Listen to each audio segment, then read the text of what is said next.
ಮರವಂತೆ ಬಡಾಕೆರೆ ವ್ಯವಸಾಯ ಸೇವಾ ಸಹಕಾರಿ ಸಂಘವು ನಾವುಂದದಲ್ಲಿ ಪ್ರಧಾನ ಕಚೇರಿಯನ್ನ ಹೊಂದಿದ್ದು ಮರವಂತೆ ಹೇರೂರು ಮತ್ತು ಬಡಾಕೆರೆಯಲ್ಲಿ ಶಾಖೆಗಳನ್ನು ಹೊಂದಿದೆ. ತನ್ನ ಸದಸ್ಯರಿಗೆ ಆದ್ಯತೆಯ ಸಾಲ ಸೌಲಭ್ಯ ನೀಡಲು ಇದೀಗ ವಿಶೇಷ ಕೊಡುಗೆಗಳನ್ನು ಘೋಷಿಸಿದೆ. ಈ ಕುರಿತಾಗಿ ಕುಂದಾಪುರದಲ್ಲಿ ಪತ್ರಿಕಾಗೋಷ್ಠಿ ನಡೆಸಿ ಮಾತನಾಡಿದ ಘಟಕದ ಅಧ್ಯಕ್ಷರಾದ ಎಸ್ ರಾಜು ಪೂಜಾರಿ ಅವರು, ಈಗಾಗಲೇ ಕೊರೋನಾ ಮಹಾಮಾರಿ ಎಲ್ಲೆಡೆ ವ್ಯಾಪಿಸಿದ್ದು ಇದರಿಂದಾಗಿ ನಮ್ಮ ಸದಸ್ಯರು ಆರ್ಥಿಕ ಹೊಡೆತವನ್ನು ಅನುಭವಿಸುತ್ತಾ ಇದ್ದಾರೆ. ಇದಕ್ಕಾಗಿ ಸಂಘವು ತನ್ನ ಸದಸ್ಯರ ಸಾಲಗಳಿಗೆ ಬಡ್ಡಿ ರಿಯಾಯಿತಿಯನ್ನ ಘೋಷಿಸಿದೆ. ಪುಷ್ಪಕ ಯೋಜನೆಯಡಿಯಲ್ಲಿ ವಿಶೇಷ ವಾಹನ ಸಾಲ ಸೌಲಭ್ಯವನ್ನ ಸಂಘವು ಘೋಷಿಸಿದೆ ಎಂದರು. ಇನ್ನು ಸುದ್ದಿಗೋಷ್ಠಿಯಲ್ಲಿ ಅನೇಕರು ಉಪಸ್ಥಿತರಿದ್ದರು. ಯಾವುದೇ ಭೂಮಿ ಖರೀದಿ ಮಾಡಬೇಕಿದ್ರೆ ಅವರಿಗೆ ಹಣಕಾಸಿನ ಒಂದು ವ್ಯವಸ್ಥೆಯನ್ನು ಮಾಡುವ ದೃಷ್ಟಿಯಿಂದ ಆಸ್ತಿ ಖರೀದಿ ಸಾಲವನ್ನು ಇವತ್ತು ಇಂಟ್ರೊಡ್ಯೂಸ್ ಮಾಡ್ತಾ ಇದ್ದೇವೆ.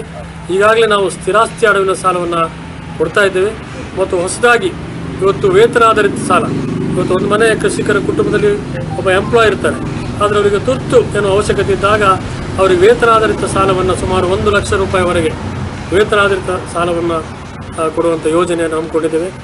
ಇವತ್ತು ಯಾವುದೇ ಕಾರಣಕ್ಕೂ ಈ ಒಂದು ಸಹಕಾರಿ ಸಂಸ್ಥೆಯನ್ನು ನಂಬಿಕೊಂಡಂಥ ಸದಸ್ಯರು ಆರ್ಥಿಕವಾಗಿ ಹಿಂಜರಿತದ ಈ ಸಂದರ್ಭದಲ್ಲಿ ಅವರಿಗೆ ಒಂದು ನೈತಿಕವಾದ ಒಂದು ಬಲವನ್ನು ನೀಡಬೇಕೆನ್ನುವ ದೃಷ್ಟಿಯಿಂದ ಇವತ್ತು ಒಂದು ರೈತ ಮಿತ್ರ ಎನ್ನುವ ಒಂದು ಯೋಜನೆಯನ್ನು ನಾವು ತಂದಿದ್ದೇವೆ.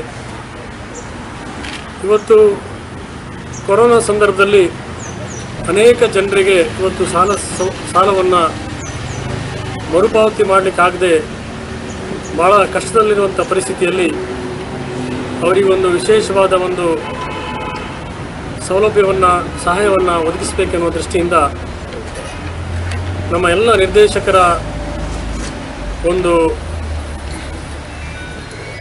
ಒತ್ತಾಯದ ಮೇರೆಗೆ ಮತ್ತು ಒಪ್ಪಿಗೆ ಮೇರೆಗೆ ನಮ್ಮ ಆಡಳಿತ ಮಂಡಳಿಯವರು ಇವತ್ತು 31/3/2020 ಹಿಂದೆ ಯಾರು ಸಾಲ ಸೌಲಭ್ಯವನ್ನು ಪಡ್ಕೊಂಡಿದ್ದಾರೆ, ಮರುಪಾವತಿ ಮಾಡಲಿಕ್ಕೆ ಅವರಿಗೆ ತೊಂದರೆ ಆಗಿದೆ, ಅವರಿಗೆ 31/3/2021 ಯಾರು ಸಾಲವನ್ನು ಮರುಪಾವತಿ ಮಾಡ್ತಾರೆ ಅವರಿಗೆ ಶೇಕಡ 2 ಬಡ್ಡಿ ರಿಯಾಯಿತಿಯನ್ನು ಘೋಷಣೆ ಮಾಡ್ತಾ ಇದ್ದೇವೆ.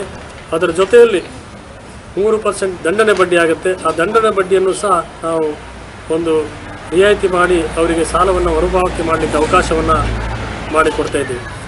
ಈ ಒಂದು ಸೌಲಭ್ಯವನ್ನು ಸುಮಾರು 400ಕ್ಕೂ ಹೆಚ್ಚು ಮಿಕ್ಕಿ ಸದಸ್ಯರಿಗೆ ಪಡ್ಕೊಳ್ಳಿಕ್ಕೆ ಅವಕಾಶ ಇದೆ. ಇವತ್ತು ಸುಮಾರು 4,85,00,000 ರೂಪಾಯಿ ಇವತ್ತು ಇಂಥ ಒಂದು ಸುಸ್ತಿ ಸಾಲ ಇದೆ. ಅವರು 31ರ ಒಳಗೆ ಮರುಪಾವತಿ ಮಾಡಿದಲ್ಲಿ ಅವರಿಗೆ ಸುಮಾರು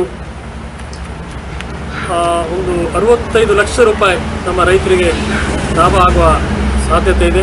65 ಲಕ್ಷ ರೂಪಾಯಿಯನ್ನು ಇವತ್ತು ನಾವು ಅವರಿಗೆ ಪೆನಲ್ಟಿ ಬಡ್ಡಿ ಮತ್ತು ಶೇಕಡ 2% ಬಡ್ಡಿಯನ್ನು ಬಿಡುವುದರ ಮುಖಾಂತರ ಸಹಾಯವನ್ನು ಮಾಡುವಂಥ ಕೆಲಸವನ್ನು ನಮ್ಮ ಸಂಸ್ಥೆ ಇವತ್ತು ಮಾಡ್ತಾ ಇದೆ. 34,24,00,000 ಸಾಲ ಕೊಟ್ಟಿದ್ದೀವಿ. ಇದರಲ್ಲಿ ಈಗ ನಮಗೆ ಇಲ್ಲಿ ಸುಸ್ತಿ ಸಾಲ ಇರೋದು 4